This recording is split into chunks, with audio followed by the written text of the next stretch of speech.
नमस्कार। Sai college of teachers training के online class में आपका स्वागत है। आज हम पढ़ेंगे डीएलएड सेकेंड ईयर।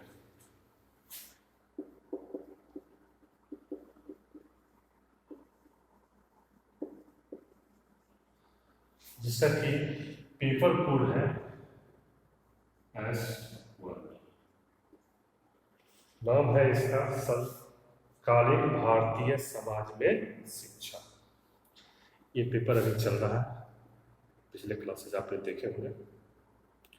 इसमें यूनिट फर्स्ट चल रहा है, जिसमें है कि हमको वंचना, विविधता और असमानता पढ़ना है। तो वंचना हम पढ़ चुके हैं और आज हम शुरू करेंगे असमानता।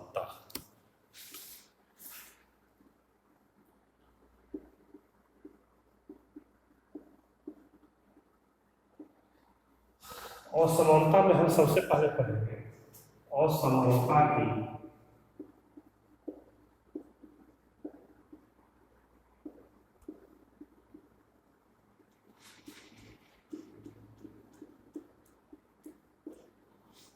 सबसे पहले हम इसमें जानेंगे असमानता की अवधारणा, मतलब कॉन्सेप्ट जानेंगे असमानता की असमानता क्या है। देखिए, भारतीय समाज में अनेक रूपों में असमानताएं ज्ञात हैं। अनेक रूप क्या है कि यहाँ की जो सामाजिक ढांचा है, बनावट है, वो इस ढंग से बना हुआ है कि उसमें हर एक मोड़ पर असमानता पाया जाता है। जैसे कि स्त्री एवं पुरुषों के बीच असमानता है। अब सबसे पहले ये जानते हैं कि जो असमानता है संबंधित किससे। असमानता मुख्यतः संबंधित होता है शिक्षा से। ये जो हम असमानता पढ़ रहे हैं, ये असमानता किसके बीच में पाई जाती है, किस क्यों पाई जाती है, इसको जानने से पहले हम ये जान लेते हैं कि असमानता किस क्षेत्र में पाई जाती है। तो असमानता जो है प्रमुख रूप से शिक्षा के क्षेत्र में पाई जाती है और दूसरा इसका अमीरी गरीबी से भी संबंध है, मतलब आर्थिक दृष्टिकोण भी इसमें मायने रखता है कि आर्थिक रूप से संपन्न तथा आर्थिक रूप से कमजोर व्यक्ति के बीच भी शिक्षा की असमानताएं पाई जाती है। तो हम इसी विषय पर जानेंगे कि असमानताएं शिक्षा के क्षेत्र में कैसे पाई जाती है।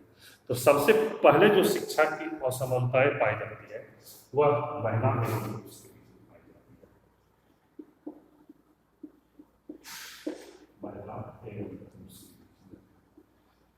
देखिए, वर्तमान दौर में इसमें बहुत हद तक सुधार हुआ है। जो पहले कहा जाता था कि लिंग के अनुसार भेदभाव किया जाता है, महिलाओं को शिक्षा प्राप्त करने से रोकता है या उसमें बाधा पहुंचाता है, इसमें वर्तमान स्थिति में कुछ सुधार हो रहा है, लेकिन अभी भी पूरी तरह प्रत्येक परिवारों में ऐसी समानताएं नहीं पहुंची है कि वह बालकों के बराबर बालिकाओं को शिक्षा दे, लेकिन इसमें सुधार निरंतर जारी है। सबसे पहली जो शिक्षा की अवधारणा में असमानता की अवधारणा में जो पाई जाती है, महिला और पुरुष के बीच में शिक्षा की असमानताएं पाई जाती है। दूसरा असमानता पाई जाती है ग्रामीण क्षेत्र और शहरी क्षेत्र।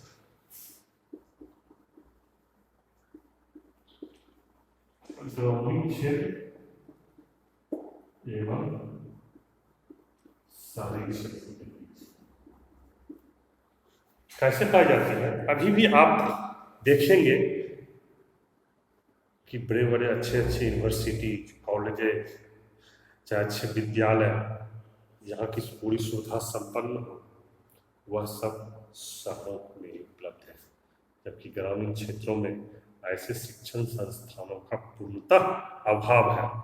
अब जिस क्षेत्र में जो शिक्षण संस्थाएं रहेंगी, निश्चित तौर पर उस क्षेत्र के बालक उससे लाभान्वित हो। तो शहरी क्षेत्र में अधिक शिक्षण संस्थाएं या उच्च शिक्षण संस्थाओं की संस्थाएं होने के कारण शहरी क्षेत्र के बालक वहां सुलभता से शिक्षा ग्रहण कर लेते हैं, लेकिन ग्रामीण क्षेत्र के बालकों को अगर वैसी शिक्षा प्राप्त करनी चाहती है तो उसे घर से बाहर शहर में जाना पड़ता है, जिसके लिए प्रत्येक परिवार सक्षम नहीं होता है।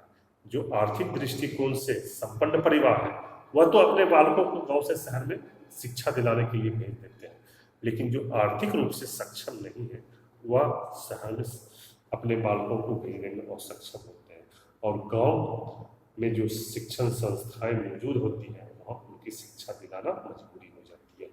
और वैसे ग्रामीण क्षेत्रों में प्राथमिक माध्यमिक विद्यालय तक तो होते हैं, लेकिन उच्च शिक्षण संस्थाओं की घोर कमी है। तो ये जो है असमानता, ये कारण है कि शहरी और ग्रामीण क्षेत्र में शिक्षा के क्षेत्र में पाए जाने पर, ये जो है शिक्षा की अवधारणा के अंतर्गत ही आएगा। दूसरा और इसमें आगे होता है कि एक ही राज्य का कोई उन्नत क्षेत्र है और कोई पिछड़ा क्षेत्र है।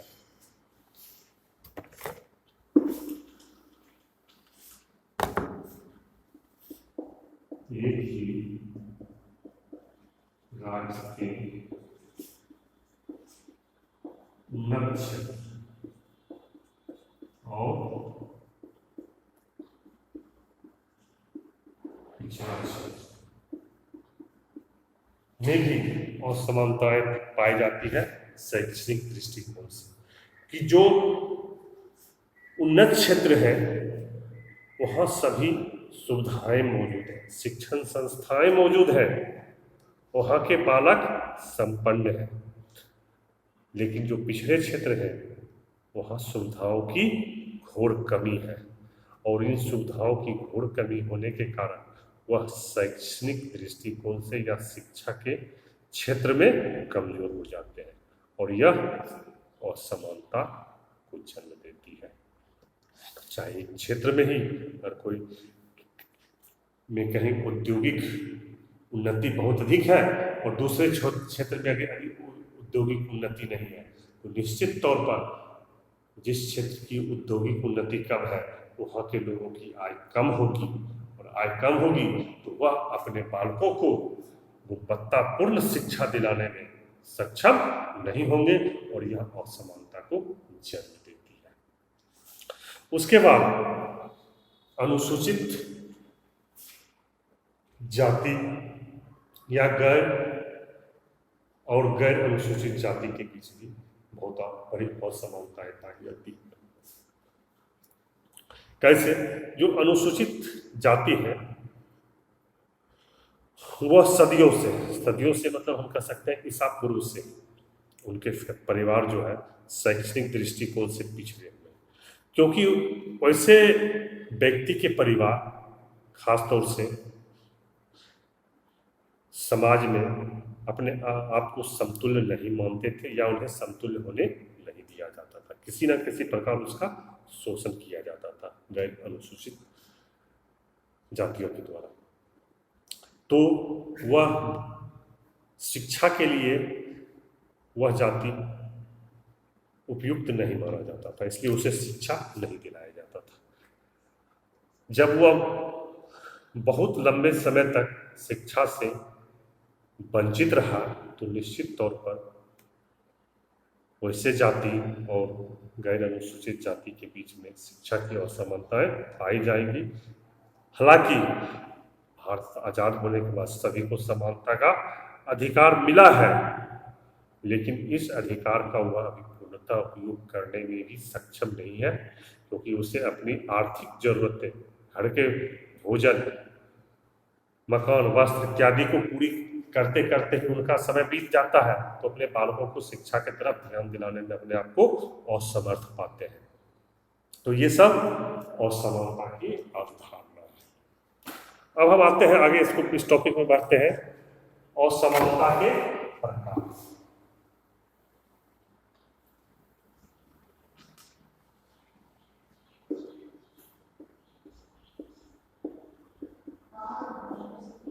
अब हम जानेंगे असमानता के प्रकार। तो असमानता के प्रकार में सबसे पहले हम लेंगे स्त्री पुरुष असमानता।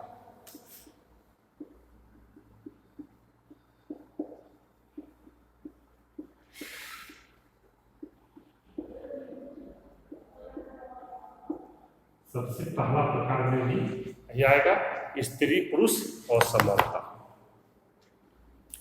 देखिए, स्वतंत्रता प्राप्ति के पूर्व जो है हमारे देश में पुरुषों की तुलना में स्त्रियों का शिक्षा प्रतिशत या शिक्षा स्तर वह बहुत ही कम था।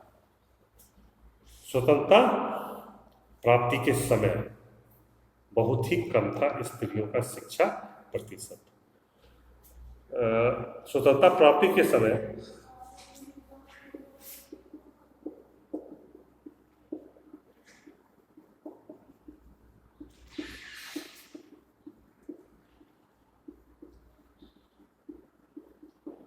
स्त्रियों का साक्षरता दर 7.9% मात्र। उस समय, जिस समय भारत स्वतंत्र हुआ था, उस समय महिलाएं सिर्फ 7.9% ही शिक्षित थी, जबकि पुरुष लगभग 25%। पुरुषों की साक्षरता दर थी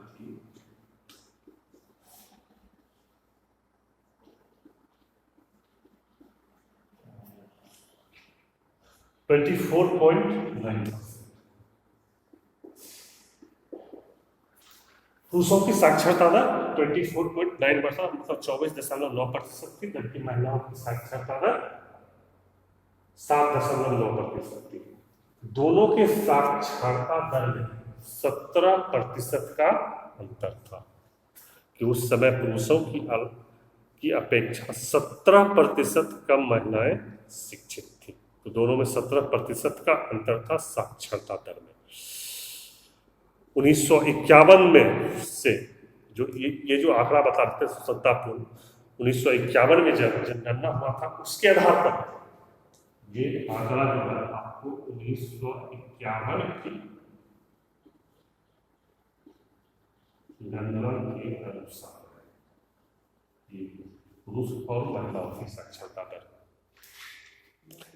लेकिन अब इसमें बढ़ोतरी हुई है, धीरे धीरे इसमें बहुत ही अच्छा सुधार हुआ है, और 2001 तक में यह बढ़कर 54.16% हो गई थी। 54.16 महिलाओं की हो गई थी, मतलब स्त्रियों की 54.16 हो गई थी, और पुरुषों की लगभग 74% हो गई थी। नहीं, 75.85%। ये जो आंकड़ा है आपको, ये आंकड़ा है 2001 का, लेकिन 2011 की जनगणना इसमें और भी सुधार हुआ। तो धीरे धीरे ये असमानताएं कम होती जा रही हैं। अब इसमें एक बताते हैं, एक इस पर शोध हुआ था, शोध करने वाले थे, उनका नाम था मुनीश राजा।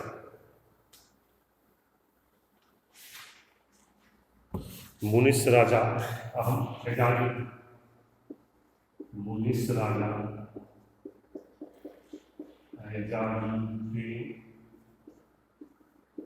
अहमद, मुनीश राजा अहमद और श्रीनूना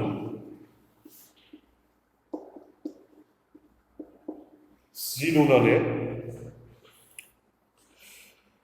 एक शोध किया था। कहाँ किया था? वो नीपा के माध्यम से। नीपा एक भारत की संस्था, भारतीय संस्था है, तो उसके माध्यम से शोध किया था, और उसके अध्ययन में यह पता चला था कि स्त्री पुरुष के साथ साथ स्थानीय असमानताएं भी इसमें उजागर होती है।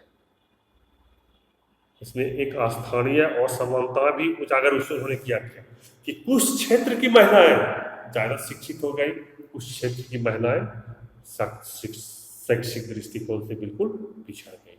तो ये क्षेत्र के आधार पर भी इसमें बहुत ही अंतर पाया जाता है महिलाओं में। अगर शहरी क्षेत्र की महिलाएं हैं तो उसे शिक्षा प्राप्त करना सुलभ है, अगर ग्रामीण क्षेत्र की महिलाएं हैं तो उसको लिए शिक्षा प्राप्त करना बहुत ही मुश्किल हो जाता था। और उन्होंने आगे किया है कि कहा है कि लड़कों और लड़कियों तथा शहरी और ग्रामीण क्षेत्रों के बीच में शिक्षा की बहुत ही अधिक असमानताएं हैं, और यह असमानताएं जैसे जैसे स्कूली शिक्षा बढ़ते जाता है वैसे वैसे और बढ़ते जाती है। आप लोगों ने भी देखा होगा कि प्राइमरी स्तर में लड़कियों की संख्या अधिक होती है, जैसे ही माध्यमिक स्तर पहुंचते पहुंचते बहुत सारी लड़कियों शिक्षा छोड़ देती है, या घर से दबाव से शिक्षा उसे छुड़ा दिया जाता है, या फिर उसके बाल विवाह कर दिया जाता है। तो जैसे जैसे हम उच्च शिक्षा की ओर बढ़ेंगे वैसे वैसे लड़कियों का शिक्षा स्तर जो है वह कम होते जाता है, उसकी संख्या कमती जाती है। और ख़ास तौर से ऐसी बातें ग्रामीण क्षेत्रों में बहुत ही अधिक होती है कि उच्च क्षेत्र में ग्रामीण क्षेत्रों की महिलाओं की भागीदारी अभी भी शहरी क्षेत्र की महिलाओं की अपेक्षा कम है। तो ये था आपका स्त्री पुरुष और समानता। अब हम इसके अगले पॉइंट की चर्चा अगले क्लास में करेंगे। धन्यवाद।